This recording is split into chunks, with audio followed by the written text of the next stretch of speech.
Busquen en la palabra de Dios en San Juan capítulo 17. El Evangelio según San Juan capítulo 17. Y veamos bajo el título de una necesidad espiritual. Meditemos en la palabra de Dios. San Juan capítulo 17 es la oración más larga de todas las oraciones que tenemos de Jesús registradas en la Biblia. El Señor Jesús ora por sus discípulos, ora por sí mismo y ora por nosotros. Fíjense, este es el orden en el cual el Señor Jesús ora. Ora por sí mismo primero, luego ora por sus discípulos y luego ora por los futuros discípulos. Es decir, ora por nosotros.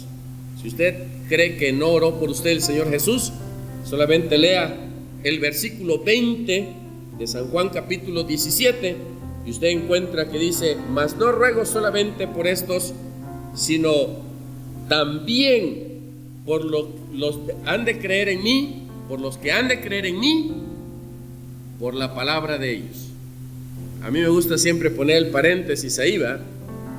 Por los que han de creer en mí, en el Distrito Federal, por la palabra de ellos. Así que oró también por nosotros el Señor Jesús.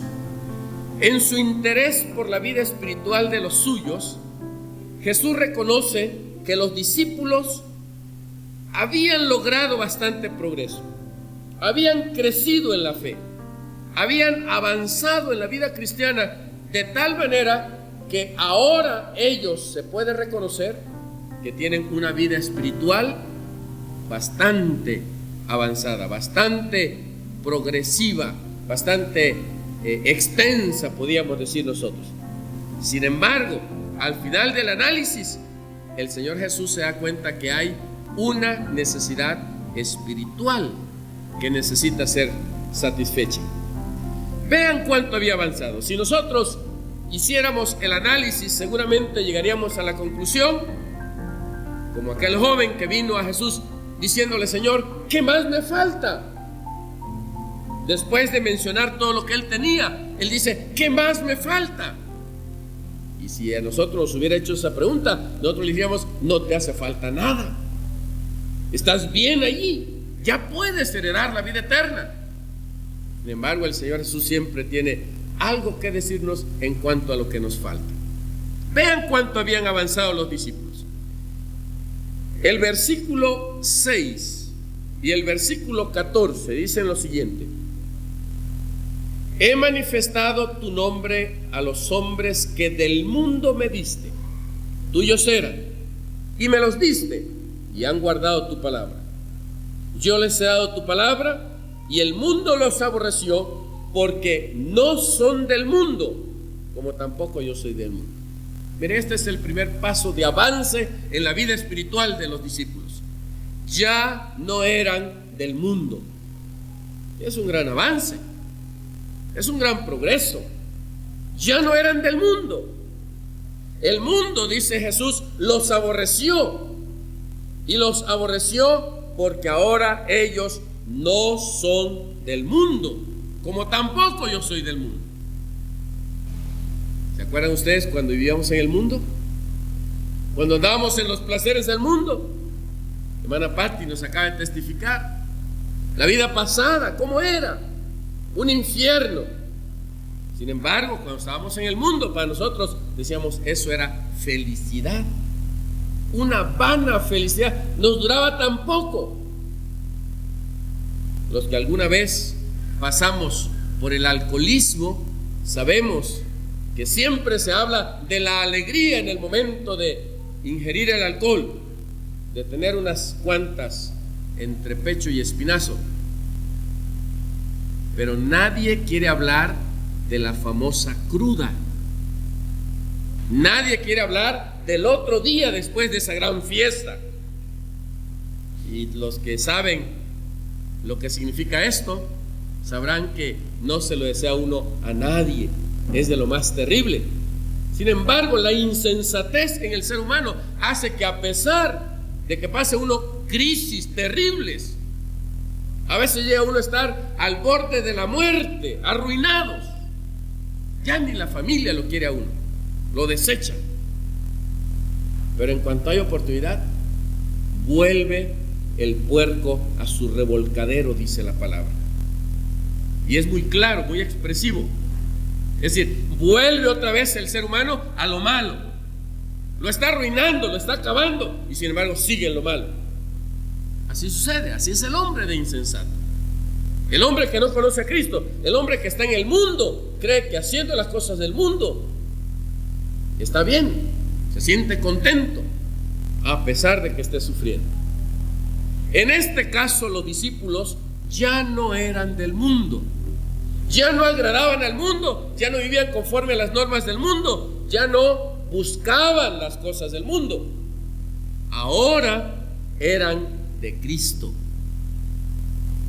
Cuando el apóstol Pablo testifica, él menciona algunas cosas en las cuales él se goza, y él dice: todas las cosas que antes consideraba de valor las he estimado como pérdida, y aún más, dice él, las considero como estiércol por amor de Cristo, por haber ganado a Cristo.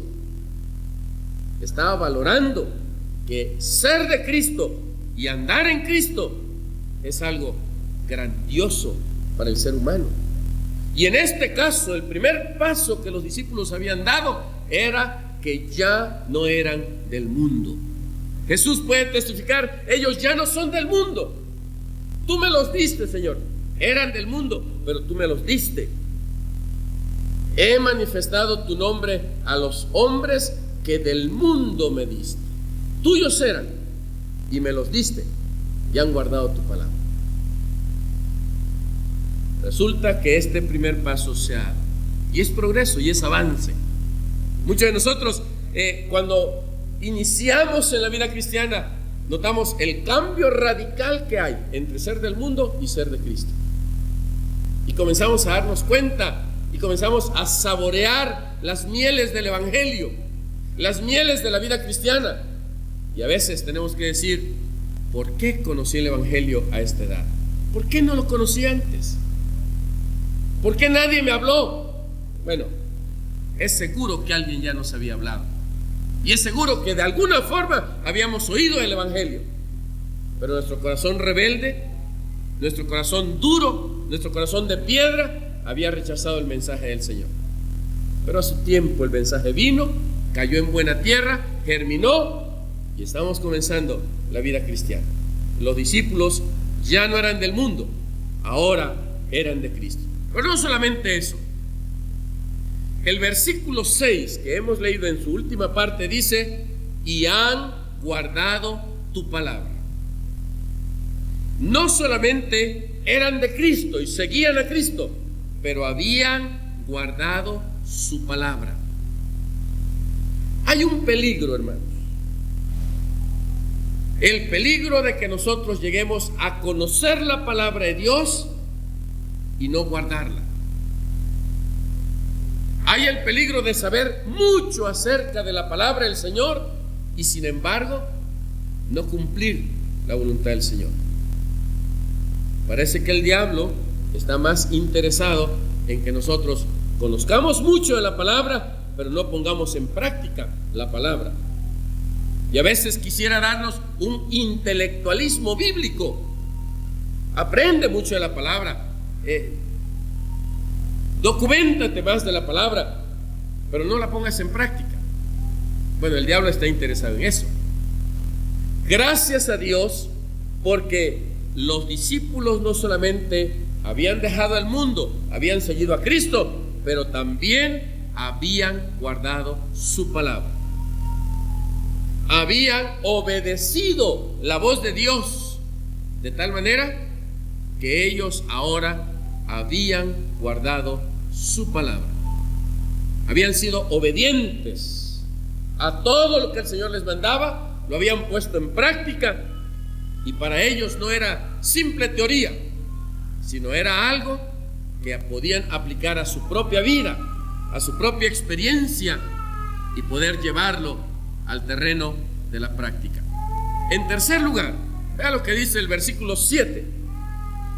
Ahora han conocido que todas las cosas que me has dado proceden de ti.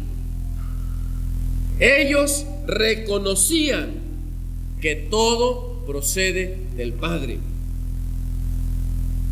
Yo no sé si a ustedes también les ha acontecido que algunas veces podemos atribuir nosotros algunas cosas a otro ser humano, a otra persona, en lugar de que a Dios. Muchas veces nosotros podemos caer en el peligro de reconocer: tal persona me ayudó, tal persona me dio esto, tal persona me indicó lo otro, tal persona me echó la mano, decimos comúnmente. Cuando realmente tenemos que reconocer que todas las cosas proceden de Dios. Los discípulos tuvieron que reconocer que todas las cosas procedían de Dios. Santiago nos advierte diciendo: amados hermanos míos, no erréis, no le falles.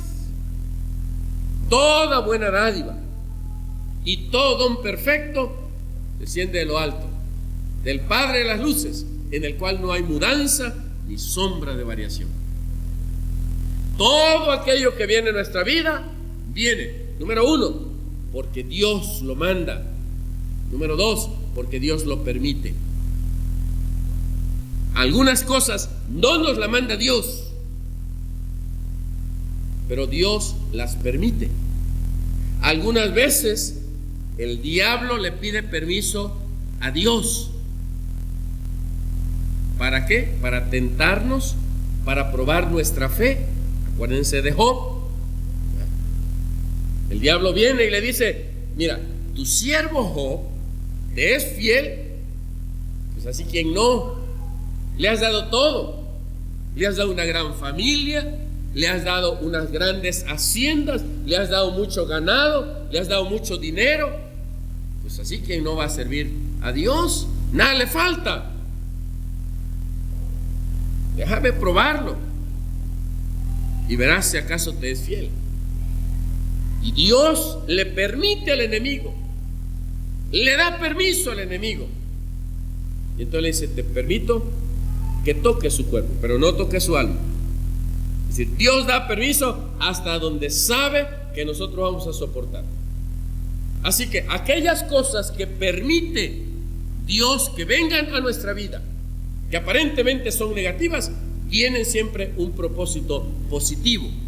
Él todavía está ahí a nuestro lado, todavía está vigilando, y si el diablo se quiere pasar, el Señor se encarga de que no lo haga, y el Señor se encarga de fortalecernos. ¿Para qué? Para que nosotros podamos saber que todas las cosas proceden de Dios. Él las manda o Él las permite. ¿Se acuerdan de Pedro? El Señor Jesús tiene que decirle: ¿sabes qué, Pedro? El diablo me ha pedido permiso para zarandearte como a trigo. Y de vez en cuando nos zarandea como a trigo, nos aporrea, nos maltrata, nos golpea. A veces no son golpes físicos. A veces decimos: ojalá y fueran golpes físicos. Por lo menos le pondría a uno el brazo aquí para que no entre gancho al hígado, ¿no? A veces el dolor físico es menor que el dolor moral, que el dolor sentimental, que el dolor espiritual, que el dolor que produce fallarle a Dios. Es mucho más profundo el otro dolor que el dolor físico. Dios permite estas cosas, pero Él está con nosotros para ayudarnos. Dios está siempre pendiente de nosotros, de tal manera que podemos decir: los discípulos habían crecido porque eran ahora de Cristo, ya no eran del mundo, porque habían guardado la palabra de Dios, porque reconocían que todo procede del Padre. Y por eso el Señor Jesús testifica: ahora han conocido que todas las cosas que me has dado proceden de ti. Todo lo que me has dado procede de ti, viene de tu mano, es bendición para el ser humano. Ahora han reconocido, antes no reconocían. como tampoco nosotros preferíamos decir, qué suerte tengo, qué buena suerte tengo, aunque nunca nos sacamos la lotería, ni nos latió, ¿verdad? Ese tampoco.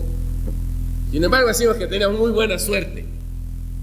La verdad es que todo procede del Padre, y ellos ahora lo reconocen, como también nosotros, cuando hemos conocido al Señor, ya reconocemos que todas las cosas proceden de nuestro Padre Celestial.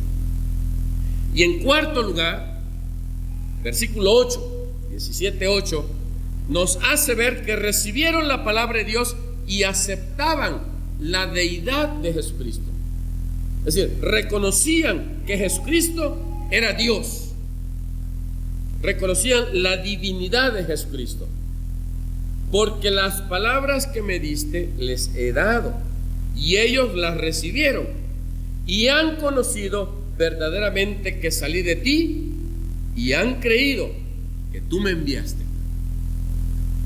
Estamos hablando de un tiempo en el cual era muy fácil atribuir a Jesús solamente características de un gran profeta, de un gran maestro, de un gran líder religioso de su tiempo, de un revolucionario. Sin embargo, era difícil reconocerlo como el Hijo de Dios. Y ahora también el hombre quisiera poner en un molde a Jesús, de manera que apareciera como el gran maestro, que apareciera como el gran líder religioso o como el revolucionario. Sin embargo, no todos reconocen a Jesucristo como el Hijo de Dios. La palabra de Dios nos indica que solamente cuando tenemos el Espíritu de Dios en nosotros, reconocemos a Jesús como el Hijo de Dios. Y si Él es el Hijo de Dios, Él vino para darnos redención, para darnos salvación, para darnos nueva vida, para cambiar nuestra historia y para hacernos nuevas criaturas, de manera que las cosas viejas hayan pasado y todas sean hechas nuevas. Habían progresado los discípulos. Si nos preguntaran a nosotros, ¿cómo estamos? ¿Qué calificación nos darían? Los discípulos nos preguntarían, ¿qué calificación nos dan? Somos de Cristo, ya no somos del mundo, hemos guardado la palabra de Dios, reconocemos que todo procede del Padre, recibimos la palabra de Dios y aceptamos la deidad de Jesucristo. Reconocemos a Jesucristo como Dios. Y tal vez nosotros diríamos, tienen un 10 de calificación. Están bien, no les falta nada. Pero el versículo 17, la palabra de Dios nos dice que Jesús ora y específicamente menciona la necesidad espiritual que necesitaba ser satisfecha en los discípulos. Santifícalos en tu verdad. Tu palabra es verdad. Santifícalos en tu verdad. Tu palabra es verdad. Han progresado, han avanzado, pero tienen necesidad de una segunda obra de gracia. Tienen necesidad de una segunda experiencia. Y bien que tenían necesidad. Leemos en Lucas capítulo 9, versículo 46. Entonces entraron en discusión sobre quién de ellos sería el mayor. Y si ustedes recuerdan, dos de los discípulos trajeron a mamá. A veces no importa la edad que nosotros tengamos, necesitamos el apoyo de mamita. Y estos dos discípulos del Señor trajeron a mamita para que hiciera una petición a Jesús. Señor Jesús, quiero pedirte una cosa, que cuando estés en tu reino, uno de mis hijitos se siente a tu derecha y mi otro hijito se siente a tu izquierda.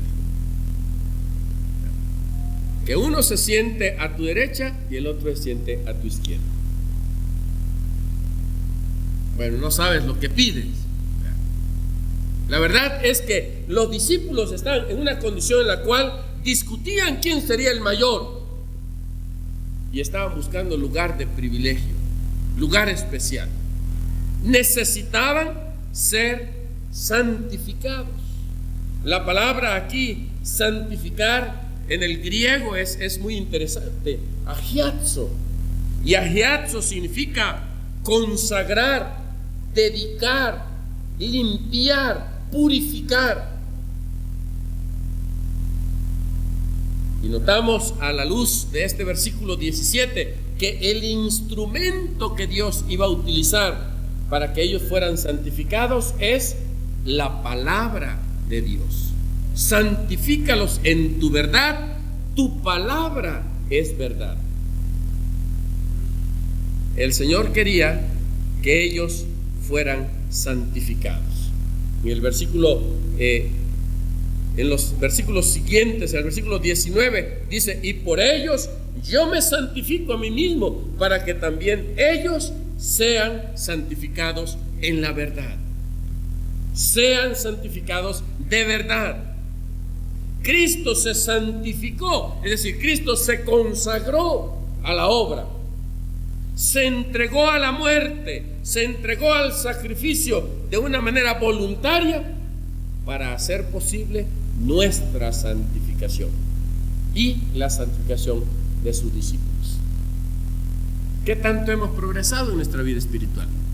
¿Qué tanto has avanzado, hermano? ¿Qué tanto has crecido?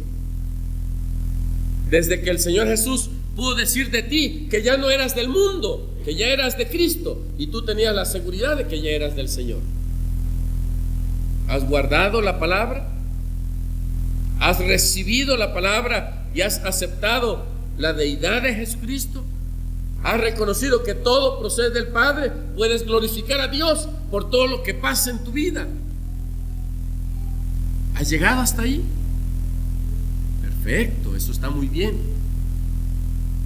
Aún nos falta satisfacer una necesidad espiritual: la entera santificación.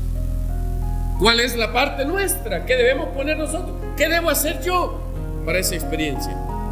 Lo que nosotros debemos hacer es consagrarnos totalmente a Dios, entregarle la totalidad de nuestra vida, depositarnos completamente en sus manos, y lo demás lo hará el Señor.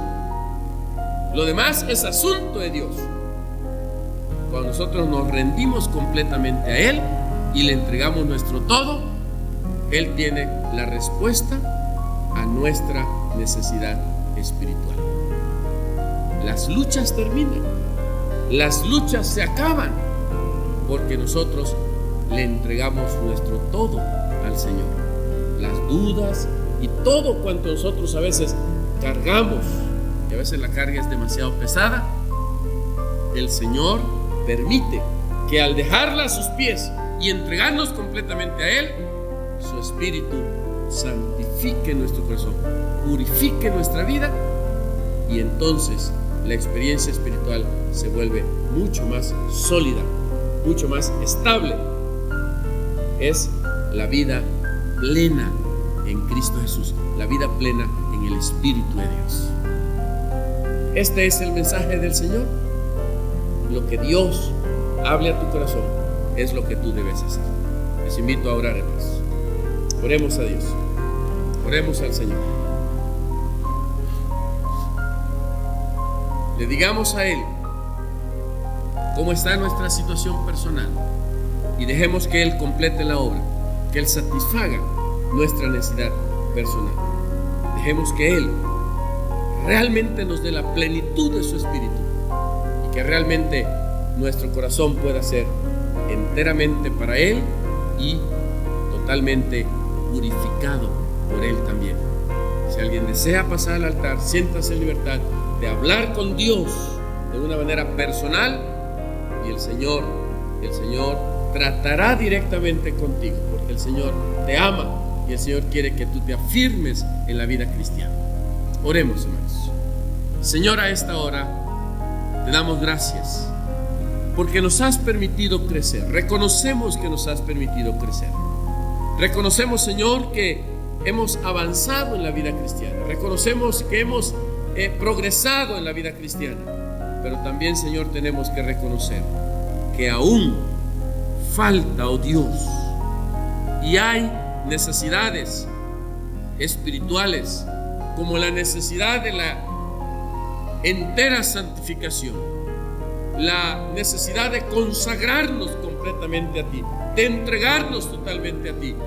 Señor, esa necesidad debe ser también satisfecha.